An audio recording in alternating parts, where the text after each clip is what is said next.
Hello student, आज के lecture में आप सभी का स्वागत है।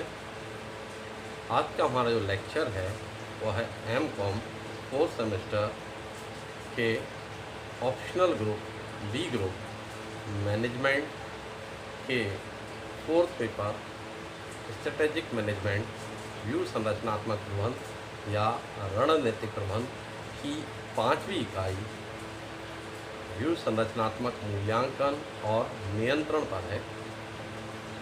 Strategic evaluation and control. Students, view संरचनात्मक या रणनीतिक मूल्यांकन और नियंत्रण रणनीतिक प्रबंध की अंतिम अवस्था होती है। रणनीतिक प्रबंध की प्रारंभिक अवस्था में संगठन के उद्देश्यों को पूरा करने के लिए व्यू संरचनाओं का निर्माण किया जाता है एवं बनाई गई व्यू संरचना अर्थात रणनीतियों के क्रियान्वयन के कार्य किए जाते हैं। व्यू संरचनाओं के निर्माण एवं क्रियान्वयन के बाद अब हमें ऐसे तरीके की आवश्यकता होती है जिससे यह ज्ञात किया जा सके कि जो रणनीति हमने बनाई है या संस्था ने बनाई है और उस रणनीति का जो क्रियान्वयन किया जा रहा है, क्या वह अपने उद्देश्यों को प्राप्त कर पाई है, क्या जिन उद्देश्यों को लेकर रणनीति बनाई गई थी क्या वो अपने उद्देश्यों को पूरा कर रहे हैं या नहीं कर रहे हैं। इसके लिए हमें बनाई गई रणनीति का मूल्यांकन करना पड़ेगा। यदि रणनीति अपने उद्देश्यों को पूरा नहीं कर रही है तो उनके कारणों का पता लगाकर उसमें सुधारात्मक कार्रवाई करना पड़ेगी। यह क्रिया रणनीतिक नियंत्रण की क्रिया कहलाती है। विद्यार्थियों, अब हम समझते हैं रणनीतिक या व्यू संरचनात्मक मूल्यांकन और नियंत्रण का आशय, meaning of strategic evaluation and control. विद्यार्थियों, रणनीतिक मूल्यांकन एवं नियंत्रण रणनीतियों की प्रभावशीलता को जांचने की एक प्रक्रिया है। रणनीतिक मूल्यांकन का उद्देश्य यह मूल्यांकित करना है कि कोई रणनीति निगमीय उद्देश्यों एवं लक्ष्यों को प्राप्त करने में कितनी प्रभावशाली है।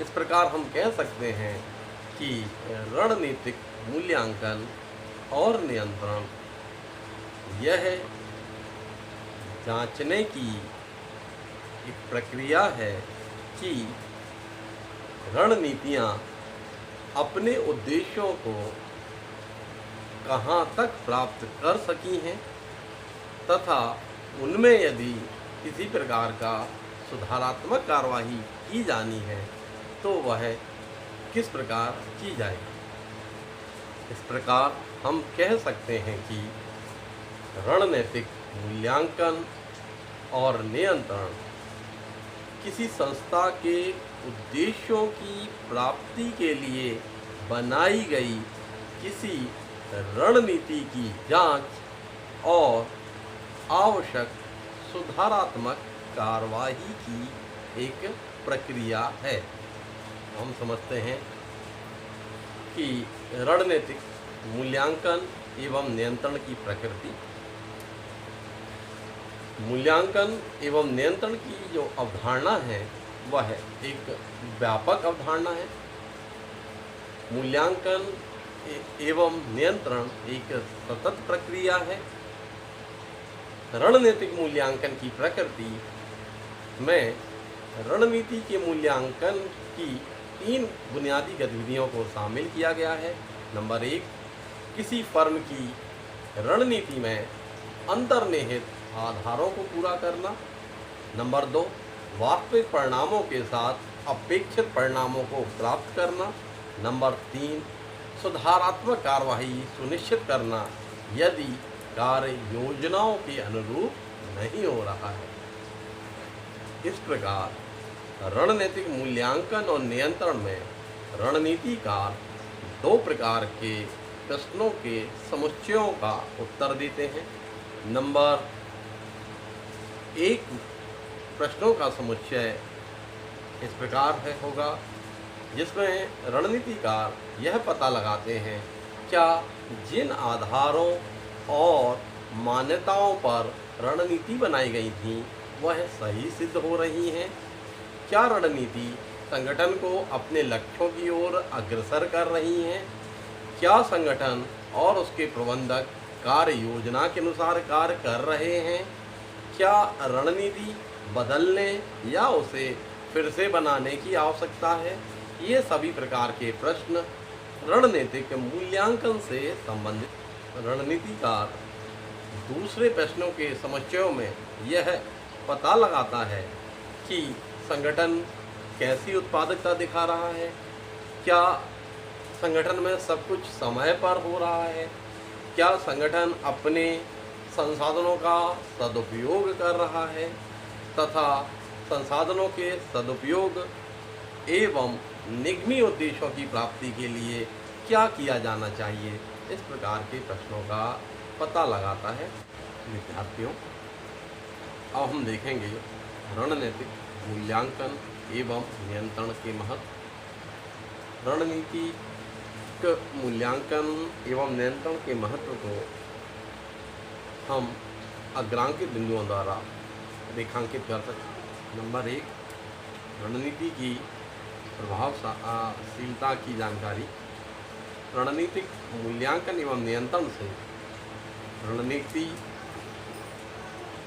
से क्रियान्वित हो रही रणनीतियों की सफलता और उनकी उपदेयता की जानकारी हमें प्राप्त हो जाती है। रणनीतियों के क्रियान्वयन के दौरान उससे जो लगातार फीडबैक संस्था को प्राप्त होते हैं, उससे यह पता लग जाता है कि जो रणनीति हमने संस्था में बनाई है वह सही सिद्ध हो रही है या नहीं। इस प्रकार रणनीति मूल्यांकन रणनीति की प्रभावशीलता को जांचने में सहयोग करता है। नंबर दो, रणनीति में सुधारात्मक कार्य करने में मदद करता है। रणनीतियों का जब हम मूल्यांकन करते हैं, जब हम उनकी प्रभावशीलता की जांच करते हैं और प्रभावशीलता की जांच करते समय हमें यह पता पड़ता है कि रणनीति उतनी प्रभावशाली नहीं है, तब संस्था द्वारा रणनीति को बदलने या पुनर्निर्मित करने या सुधारात्मक कार्य करने पर विचार किया जाता है, अर्थात सुधारात्मक कार्य किए जाते हैं। तीसरा, रणनीतियों की वैधता या प्रमाणिकता की जांच।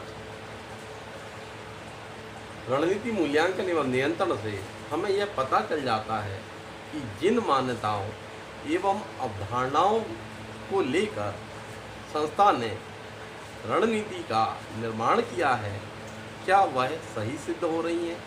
क्या रणनीति प्रभावशील है। क्या रणनीति में किसी भी प्रकार का सुधारात्मक कार्य तो नहीं किया जाना है। यदि रणनीति सही है, किसी भी सुधारात्मक कार्य की आवश्यकता नहीं है, अर्थात रणनीति प्रमाणित है, रणनीति की प्रमाणिकता सिद्ध हो जाती है। इस प्रकार रणनीति मूल्यांकन रणनीतियों की वैधता को भी प्रमाणित करता है। नंबर 4, डायरेक्शन निर्देशन। रणनीति मूल्यांकन व नियंत्रण संस्था के प्रबंधकों को, रणनीतिकारों को रणनीतियों के प्रभावशीलता की जांच एवं सुधारात्मक कार्यवाही के द्वारा डायरेक्शन का कार्य करता है, निर्देशन का कार्य करता है, जिसके आधार पर भविष्य में रणनीतियों को बदला जा सकता है, सुधार किया जा सकता है और आवश्यक कार्यवाही की जा सकती है। नंबर 4, नई रणनीति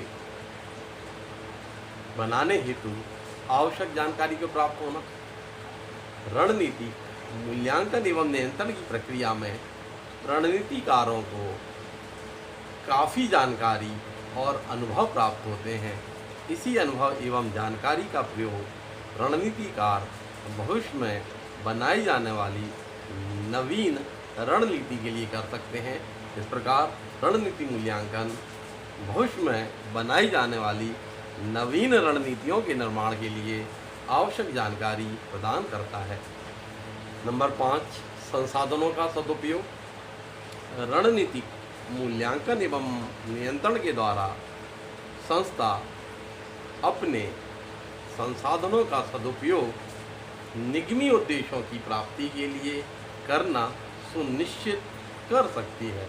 अर्थात हम कह सकते हैं कि रणनीति के मूल्यांकन में हम इस प्रकार की रणनीतियों का निर्माण करते हैं जो संस्थाओं के संसाधनों का सदुपयोग या अधिकतम प्रयोग सुनिश्चित करने में हमारी सहायता करते हैं। नंबर 6, आत्मविश्वास में वृद्धि। रणनीतिक मूल्यांकन एवं नियंत्रण रणनीतिकारों, प्रबंधकों एवं संस्था के समस्त कर्मचारियों में एक आत्मविश्वास बढ़ाने का कार्य करता है। यदि बनाई गई रणनीति प्रभावशाली है, संस्था के उद्देश्यों की से है, संस्था की उत्पादकता को बढ़ाती है, संसाधनों का सदुपयोग सुनिश्चित करती है, तो निश्चित ही कर्मचारियों के आत्मविश्वास बढ़े होंगे, जिससे कर्मचारियों की कार्य करने की कार्य क्षमता बढ़ात रणनीति प्रबंध प्रक्रिया का सफलतापूर्वक समापन। जैसा कि हमें सभी को मालूम है कि रणनीति मूल्यांकन और नियंत्रण रणनीति प्रबंध की अंतिम अवस्था है। अर्थात रणनीतियों को सफलतापूर्वक यदि हमने क्रियान्वित कर लिया तो यहाँ पर हमारा रणनीति प्रबंध की प्रक्रिया सफलतापूर्वक समाप्त या समापन हो जाता है।